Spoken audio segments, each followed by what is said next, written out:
नमस्कार दोस्तों, मेरा नाम है प्रवीण और आप देख रहे हैं पाविका फ्लूइड सीरीज चैनल को एक बार फिर से। तो आज मैं लेकर आपके लिए बहुत ही important topic again from the fluid machinery, या फिर बोल सकते हैं फ्लूइड मशीन्स का हमारा ये आज का टॉपिक है। That is the problems on reciprocating pump. जी हाँ, तो आज हम करने वाले हैं रेसिप्रोकेटिंग चैप्टर से एक न्यूमेरिकल। बट आगे बढ़ने से पहले अगर आपने मेरा चैनल सब्सक्राइब नहीं किया तो प्लीज ये आपसे बहुत बड़ी रिक्वेस्ट कि आप मेरा चैनल सब्सक्राइब कीजिए, लाइक एंड शेयर करना मत भूलिएगा, ताकि मैं ऐसे ही एजुकेशनल वीडियोस आपके लिए हमेशा हर पल लेके आता रहूं। और इसी वीडियो के डिस्क्रिप्शन बॉक्स में देखेंगे तो आपको एक लिंक मिलेगा जहां से आप इसी चैप्टर यानी फिलहाल जो चैप्टर हम करने वाले हैं, this is the reciprocating pump. हमने लगभग सारे टॉपिक्स रेसिप्रोकेटिंग पंप से रिलेटेड कर दिए हैं, तो आप डाउनलोड कर सकते हैं, सजेस्ट कर सकते हैं अपने फ्रेंड्स को। ठीक है, तो चलिए स्टार्ट करते हैं ज्यादा ना टाइम लेते हुए। आपका this is your single reciprocating pump पे हमारा ये न्यूमेरिकल। ठीक है, साथ में मुझे काफी सारे कमेंट आते हैं और देखिए सारे कमेंट्स का आंसर दे पाना बहुत मुश्किल हो जाता है। ठीक है, तो मैं कोशिश करूंगा। एक आतिया मतलूब जी हैं जिन्होंने मुझे कुछ एक क्वेश्चन पेपर भेजा है जिसमें सिविल इंजीनियरिंग डिपार्टमेंट के काफी सारे न्यूमेरिकल्स हैं, तो डेफिनेटली मैं वो भी लेके आऊंगा, डोंट वरी फॉर दिस। तो आज हम सबसे पहले ये देख लेते हैं। ओके, देखिए कोई भी न्यूमेरिकल जब भी आप करते हैं तो सबसे पहले उसे अपनी नेटिव लैंग्वेज में समझना बहुत जरूरी है। साथ में लिखना चाहिए आपको गिवन डेटा, ताकि पता चले, और साथ में बनाएंगे डायग्राम, तो एटलीस्ट आप अटेम्प्ट भी करें। और नहीं भी आता है तो मेरी तो यही कोशिश रहेगी आप सबसे कि आप अगर ये चैनल देख रहे हैं तो पूरी अंडरस्टैंडिंग के साथ समझें, बेसिक समझें। इस मतलब जो भी न्यूमेरिकल्स में या इस चैनल में आप कमेंट कर सकते हैं, मैं पूरी कोशिश करूंगा टाइमिंगली वीडियोस लेके आने की। तो चलिए स्टार्ट करते हैं गिवन डेटा के साथ, हमारे डायग्राम के साथ, और हम समझेंगे अपनी नेटिव लैंग्वेज में। ठीक है, क्वेश्चन पढ़ता हूं। A single reciprocating pump running at 50 RPM. देखिए सबसे पहले रेसिप्रोकेटिंग पंप के बारे में बता देता हूं। देखिए दो टाइप के पंप होते हैं, एक रेसिप्रोकेटिंग पंप होता है और एक होता है हमारा सेंट्रीफ्यूगल पंप। सेंट्रीफ्यूगल पंप आपके घरों में हर जगह यूज इसका देखने को मिलेगा। घरों में जो म्युनिसिपल कॉर्पोरेशन का यूज करके, देखिए म्युनिसिपल कॉर्पोरेशन में पाइपलाइंस के जरिए जो भी फ्लूइड आता है, ठीक है, तो ये कौन सा पंप होता है जो क्या बोलते हैं इस फ्लूइड को भेजता है, तो वो होता है सेंट्रीफ्यूगल पंप। और सबसे ज्यादा ये यूज होता हुआ दिखेगा, भले वो फार्मास्यूटिकल इंडस्ट्री हो, कोई भी इंडस्ट्री हो, कोई भी फ्लूइड भेजना हो यहां से वहां, सेंट्रीफ्यूगल पंप, क्योंकि सस्ता है, वर्साटाइल है, इवन ऐसे भी फ्लूइड को लेके जाता है जिसमें कुछ परसेंटेज ऑफ सॉलिड्स होते हैं। ठीक है, उसका कुछ एक प्रॉपर परसेंटेज होता है, 15 से 20%, यानी कि सस्पेंडेड अगर कुछ सॉलिड्स होंगे तो वो फ्लूइड भी आराम से जाया जा सकता है, मतलब लेके जा सकता है ये सेंट्रीफ्यूगल पंप। मगर रेसिप्रोकेटिंग पंप, देखिए सेंट्रीफ्यूगल पंप का सिंबल कुछ इस तरह से होगा, हमेशा ऐसे ही दिखेगा आपको। ठीक है, आपने देखा होंगे प्रोसेस फ्लो डायग्राम में इस तरह का सिंबल यूज किया जाता है सेंट्रीफ्यूगल पंप के लिए।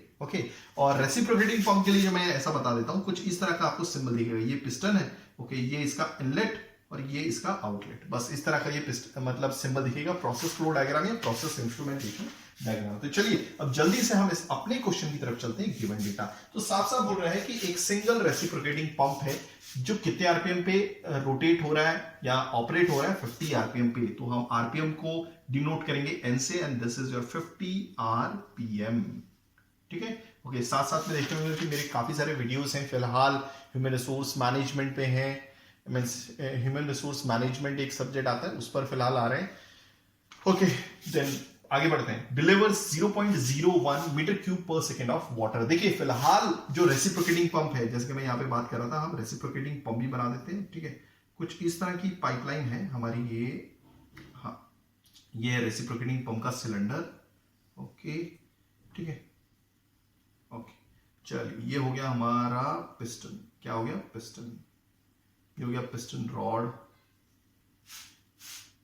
ये हो गया हमारा कनेक्टिंग रॉड, थोड़ा सा अच्छे से नहीं बना, देखिए, ओके, और ये हो गया हमारा क्रैंक। ठीक है, और जैसे ये ओमेगा एंगुलर वेलोसिटी के साथ रोटेट होता है तो ये पिस्टन आगे पीछे जाता है। यहां पे लगे हुए हमारे walls, inlet valve, outlet wall. ठीक है, फ्लूइड नीचे से ऊपर की तरफ जाता है। Okay, flow rate with some flow rate. तो यहाँ पे साफ साफ दिया हुआ है कि जो फ्लोरेट है, फ्लोरेट क्या होता है? एक तरह का डिस्चार्ज बहाव। ओके, उसकी यूनिट क्या है? This is 0.01 metre cube per second. याद रखिएगा थ्योरेटिकल डिस्चार्ज और एक्चुअल डिस्चार्ज में फर्क होता है। ठीक है, कोई भी फ्लूइड, जो भी फ्लूइड लेके जा रहा होगा, एक्चुअली में कोई भी सेंट्रीफ्यूगल पंप या रेसिप्रोकेटिंग पंप जो भी फ्लूइड लेके जा रहा होगा एक्चुअली में, तो उसको बोलते हैं, ये होता है हमारा एक्चुअल डिस्चार्ज। तो यहां पे लिख लेता हूं Q एक्चुअल डिस्चार्ज। ओके, अब क्या बता रहा है कि the diameter of the piston is 200 mm, यानी कि इसका जो डाया है अब पिस्टन का डाया बोल लीजिए या फिर आपके रेसिप्रोकेटिंग पंप के सिलेंडर का डाया बोल दीजिए, तो ये कितना है, सपोज ये डी है। ओके, तो यहाँ पे दिया हुआ है देयरफॉर डायामीटर ऑफ पिस्टन या फिर सिलेंडर बोल सकते हैं, कितना दिया हुआ है, दिस इज 200 mm। ठीक है। हाँ, एक चीज मैं बताना चाहूंगा, ये जो फ्लो रेट होता है इसकी यूनिट जो होती है, ऐसा unit metre cube per second, कहीं कहीं पे गैलन्स पर मिनट होता है, लीटर पर मिनट होता है, तो you try to convert it into SI unit, क्योंकि मैं आपको बताऊंगा कि इसका यूज कैसे हम कैलकुलेशंस में करते हैं। नहीं तो कैलकुलेशंस जो है आपकी फॉर्मूला भले सही होगा, मगर अगर आप क्या बोलते हैं कि अगर गलत यूनिट्स वहां पे पुट करते हैं तो वैसे ही आप नंबर्स भी पुट कर देंगे तो ऑटोमेटिकली सारा आंसर रॉन्ग हो जाएगा। ओके, देन डायमीटर हो गया हमारा। Then stroke length, stroke length क्या होता है, देखिए ये वाली लेंथ, दिस इज एल, यानी कि ये जो पिस्टन है यहां से यहां तक कितना मूव करता है, तो यहां से लेकर यहां तक भी ये डिस्टेंस हो सकता है, हो नहीं सकता, यही होता है, यही एल यहां पे होता है। ठीक है, क्योंकि देखिए ये जब ये जो आपका क्या बोलते हैं क्रैंक है, पहले ऐसा था, ओके, घूम के ऐसा आ जाएगा, तो इसका मैक्सिमम डिस्टेंस, इसने जो क्रैंक का जो मैक्सिमम डिस्टेंस होगा, या फिर ये एज अ रेडियस का ही काम कर रहा है। ठीक है, तो ये क्रैंक जो है ये रेडियस है इसका, तो इसका मल्टीप्लाई बाय 2 इंटू आर कर दीजिए, यही डायमीटर हो गया, और डायमीटर ही इसकी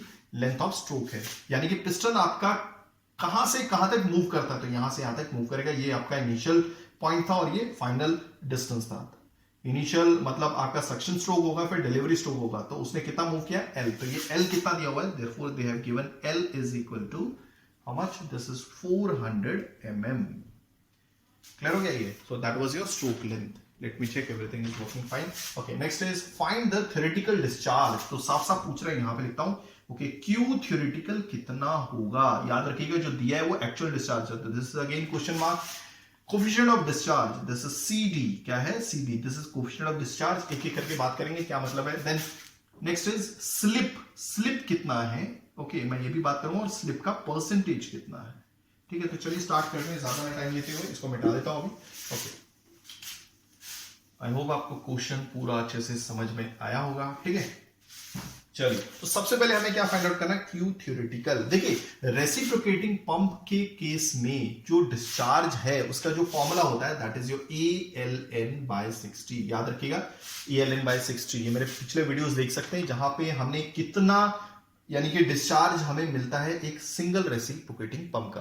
ठीक है, और अगर डबल रेसिप्रोकेटिंग पंप होगा तो उसका डिस्चार्ज अलग है। ओके, तो what is this, A is what your area of the cylinder या area of the piston, L जो है that is the stroke length, piston आपका कितने से कितना मूव करता है और कितने आरपीएम पे ये मींस रोटेट हो रहा है। ठीक है, सो एरिया इज व्हाट, देखिए ये जो एरिया है, ठीक है, क्रॉस सेक्शन एरिया जो यूटिलाइज किया जाता है आपके पिस्टन द्वारा फ्लूइड को खींचने के लिए सिलेंडर के अंदर, तो क्या होगा, एक सर्कल का ये मतलब, देखिए मैं अलग कलर से बताऊंगा आपको।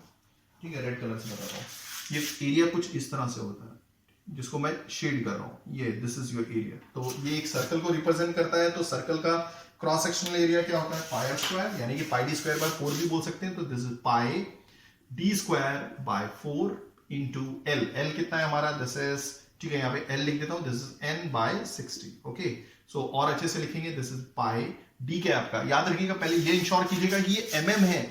देखिए डायमीटर हो, लेंथ हो, ब्रेड्थ हो, ठीक है, mm है तो इसे मीटर में कन्वर्ट कर दीजिएगा, SI यूनिट में कन्वर्ट कीजिएगा। कोई भी आप गिवन डेटा लिखते हैं तो सारी की सारी वैल्यूज, ठीक है, अगर ऑलरेडी SI यूनिट में दिया हुआ है तो कोई प्रॉब्लम नहीं है, अगर SI यूनिट में नहीं है कोई भी, जैसे ये है, ये फ्लो रेट है मीटर क्यूब पर सेकंड में है, तो कोई प्रॉब्लम नहीं इसे कन्वर्ट करने का। गैलन्स पर मिनट में दिया होता, लीटर पर मिनट में दिया होता, तो आपको you have to convert it into means metre cube per second, यानी कि SI यूनिट में कन्वर्ट करना। भी mm है, सो आपको mm को मीटर में लेके आने के लिए 1000 से डिवाइड करना है, so this will be 0.2 metre. कितना हो गया, लेट मी चेक, ये लिखा है मैंने, हाँ 0.2 मीटर, तो दैट विल बी, यहां पे लिखता हूं, देखिए पाई, ओके, दिस इज 0.2 का square divide by 4 multiply by L, L कितनी है, देखिए मैंने ऑलरेडी बोला कि ये भी लेंथ है तो इसको भी मीटर में होना चाहिए, तो 1000 से डिवाइड कर दीजिएगा, so that will be 0.4 metre. Okay, multiply by N, RPM में, ये आरपीएम में ही रहेगा, इसको कुछ करने की जरूरत नहीं, so you have to take in RPM इस फॉर्मूले के हिसाब से, ठीक है, divide by 60। Okay, so therefore flow rate is equal to, अगर आप इसे पूरा करेंगे तो this is coming out to be 0.01047 metre cube per second. याद रखिएगा, देखिए अब यूनिट भी देख लेते आया कैसे मीटर क्यूब पर सेकंड। देखिए 0.2 की यूनिट क्या थी, मीटर थी, तो अभी स्क्वायर है ऊपर तो that will be metre square. Okay, pi की कोई यूनिट नहीं, 4 की कोई यूनिट नहीं, 0.4 क्या लेंथ है तो इसकी यूनिट भी मीटर होगी। ठीक है, ओके। अब ये आरपीएम, ठीक है, आरपीएम जो है ये खुद ये जो आरपीएम है 50 आरपीएम, तो ये यूनिट क्या देता है, पर सेकंड की यूनिट देता है। ओके, हाँ 0.4 की यूनिट मीटर थी, मैंने मीटर क्यूब लिख दिया था गलती से, सो दैट विल बी कितना हो जाएगा, metre square into metre is metre cube, और नीचे आ गया सेकंड। तो आरपीएम से हमें क्या यूनिट देखने को मिलती है, पर सेकंड, पर सेकंड। आई होप आपको समझ में आ गया होगा। So this is what, this is your हमारे पास actual this is your theoretical discharge. ये क्या है, थ्योरेटिकल डिस्चार्ज, मतलब जब भी हम सपोज देखिए ये जो यहां पर फ्लो रेट दिया हुआ है ना, ये वो फ्लो रेट है जो एक्चुअली में आपके इस रेसिप्रोकेटिंग पंप के थ्रू या फिर बोल सकते हैं इस पाइप के थ्रू जा रहा है। ठीक है, मगर ये वो फ्लो रेट है, ये कौन सा फ्लो रेट है, ये थ्योरेटिकल फ्लो रेट है। ये वो फ्लो रेट है जो एक्चुअली पेपर पे आता है, यानी कि देखिए थ्योरेटिकल हमेशा ज्यादा होगा आपके मींस एक्चुअल से।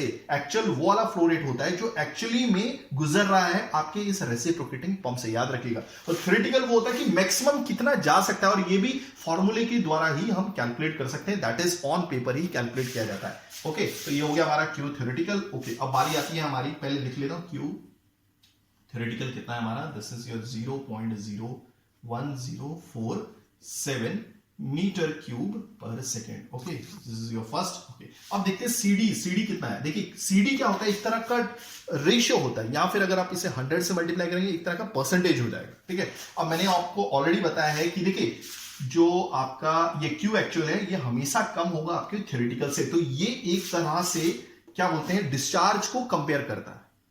ठीक है, ये एक तरह से डिस्चार्ज को कंपेयर करता है। देखिए कैसे, अभी देखिए मैं यहां पे लिख देता हूं Q actual divide by Q theoretical. Okay, आप चाहे तो मल्टीप्लाई बाय 100 भी कर सकते हैं, अगर 100 से मल्टीप्लाई नहीं करते तो ये एक तरह का फ्रैक्शन है। ठीक है, तो ये बताएगा, देखिए जब ये डिवाइड होगा तो यहां पे देख लीजिए C D is equal to कितना आता है, सी क्यू एक्चुअल कितना है, दिस इज 0.01। ओके, थ्योरेटिकल कितना है, दिस इज 0.01047। ओके, देखिए इसकी भी unit metre cube per second है। ओके, इसकी भी unit metre cube per second है, तो आपस में कैंसिल हो जाएगा और सी डी की कोई यूनिट नहीं होती। This is coming out to be 0.955। Okay, कुछ नहीं है तो 1, मतलब अगर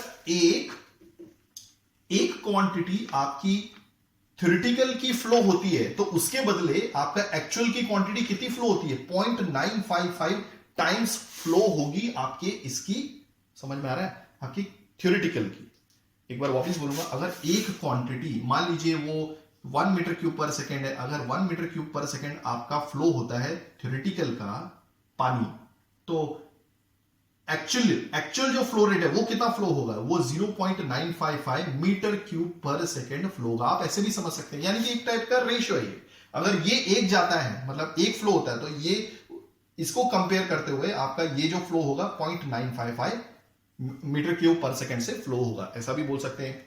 आई होप आपको चीजें समझ में आ गई होंगी। या फिर ऐसा भी बोल सकते हैं कि आपका जो क्या बोलते हैं ये जो क्यू एक्चुअल है, ठीक है, क्यू एक्चुअल है ये 95.5% है किसका, आपका क्यू थ्योरेटिकल का। ये समझने की बातें हैं। ठीक है, तो चलिए हमारा सीडी आ गया, तो सीडी की वैल्यू भी लिख लेते हैं, this is coming out to be 0.955, इसकी कोई यूनिट नहीं होती। ठीक है, अब बारी आती है हमारी स्लिप की। देखिए स्लिप क्या होता है, देखिए आपको मालूम है कि थ्योरेटिकल ऑन पेपर जो कैलकुलेशन थी वो ज्यादा थी, ठीक है, और एक्चुअल में थोड़ा कम बह रहा है, यानी कि सिर्फ 95.5% ही बह रहा है।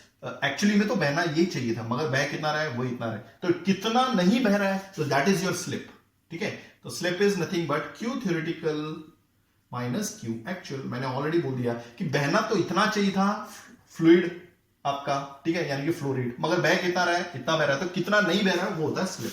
तो क्यू थ्योरेटिकल क्या हो गया, दिस इज 0.01047 माइनस 0.01। ठीक है, अब देखिए इसकी भी unit metre cube per second है, इसकी भी unit metre cube per second है, तो आंसर भी मीटर क्यूब पर सेकंड में ही आएगा। ओके, तो ये जो आ रहा है this is coming out to be 0.00047 slip हो गया। ठीक है, ओके, स्लिप का परसेंटेज क्या है अगर हम देखना चाहते हैं, मतलब कितना वो पार्ट है, वो पार्ट कितना है परसेंटेज में, ठीक है, जो नहीं बह रहा है, किससे कंपेयर करते हुए, आपके थ्योरेटिकल से कंपेयर करते हुए, तो क्या होगा, so this is slip upon Q theoretical multiply by 100। ठीक है, तो स्लिप कितना है 0.00047 अपॉन थ्योरेटिकल कितना है, this is 0.01047 multiply by 100. Okay, so this is your slip percentage. तो slip percentage कितना आ रहा है भाई, this is coming out to be 4.489%. तो आई होप आपको सारी चीज समझ में आ गई होंगी. अगर आप ऐसी एजुकेशनल वीडियोस चाहते हैं तो please do write a comment. मैं पूरी कोशिश करूंगा टाइमिंगली वीडियोस लेके आने की. Thanks for watching. धन्यवाद. Thank you.